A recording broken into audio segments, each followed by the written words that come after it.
বিতৰ্কত জুময় বিনন্দিনী জুময় বিনন্দিনীক লৈ বিস্ফোৰক অভিযোগ বিধায়ক অখিল গগৈ ৰাইজৰ দলৰ বিধায়কগৰাকীৰ অভিযোগ জুময় বিনন্দিনীৰ বাবে মেট্ৰিক নিদিলে ৬০০০ শিক্ষাৰ্থীয়ে বিনন্দিনীত অংশগ্ৰহণ কৰিবলৈ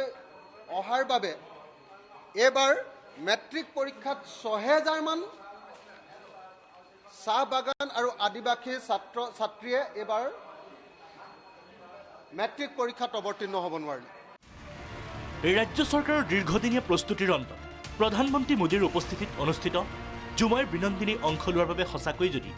অখিল গগৈ কোৱাৰ দৰে ৬০০০ শিক্ষাৰ্থীয়ে জুময় বিনন্দিয়াৰ বাবে মেট্ৰিক দিয়া নাই তেতিয়াহ'লে কি হ'ব এইসকল শিক্ষাৰ্থীৰ ভৱিষ্যত শিক্ষাৰ্থীৰ ছাত্ৰ জীৱনৰ অন্যতম এই গুৰুত্বপূৰ্ণ পৰীক্ষাত কেৱল জুময় বিনন্দিনীত অংশ লোৱাৰ বাবে অৱতীৰ্ণ হ'ব নোৱাৰা সন্দৰ্ভত মুখ্যমন্ত্ৰীক ৰাজহুৱা বিবৃতিৰ আহ্বান অখিল গগৈ তাৰ নামত যদি জনগোষ্ঠীটোৰ ৬০০০ ছাত্ৰীয়ে যদি মেট্ৰিক পৰীক্ষা দিব নোৱাৰিলে আৰু এটা বছৰ হেৰুৱালে তেতিয়াহ'লে এইটো কেতিয়াও মানি ল'ব নোৱাৰি গতিকে এই বিষয়টোৰ ওপৰত অসমৰ মুখ্যমন্ত্ৰীক ৰাজহুৱা বিবৃতি দিবৰ কাৰণে আমি আহ্বান জনাইছোঁ অকল ইমানেই নহয় ৰাজ্যৰ ছাত্ৰ সংগঠনসমূহক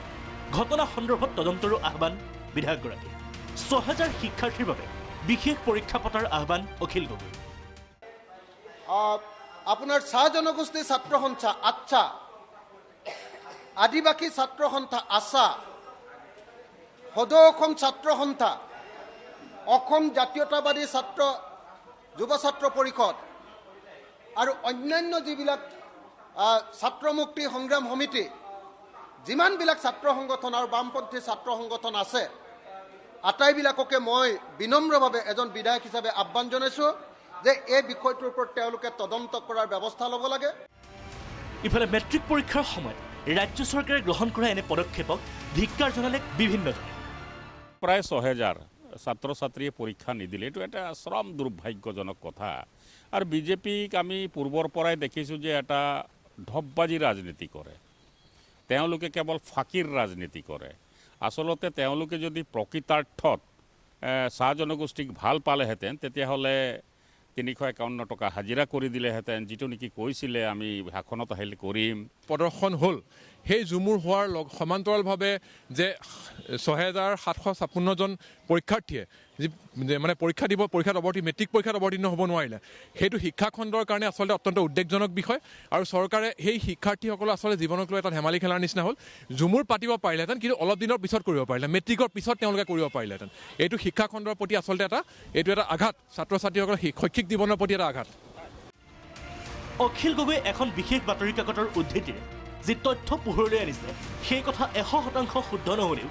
কিছু পৰিমাণে যে শুদ্ধ সেই তথ্য পোহৰলৈ আহিছিল আমাৰ সাংবাদিকৰ অনুসন্ধানতো শুনক তিতাবৰৰ দুগৰাকী অভিভাৱকৰ মন্তব্য বা আমাৰ আদিবাসীসকলৰ এটা বাপতি শাসন বুলিয়ে মই কৈছোঁ সেইটো যেতিয়া আমাৰ এই বিশ্ব দৰবাৰত উপস্থাপন হ'ব সেই জেগাডোখৰত যদি আমি উপস্থিত থাকিব পাৰোঁ আমাক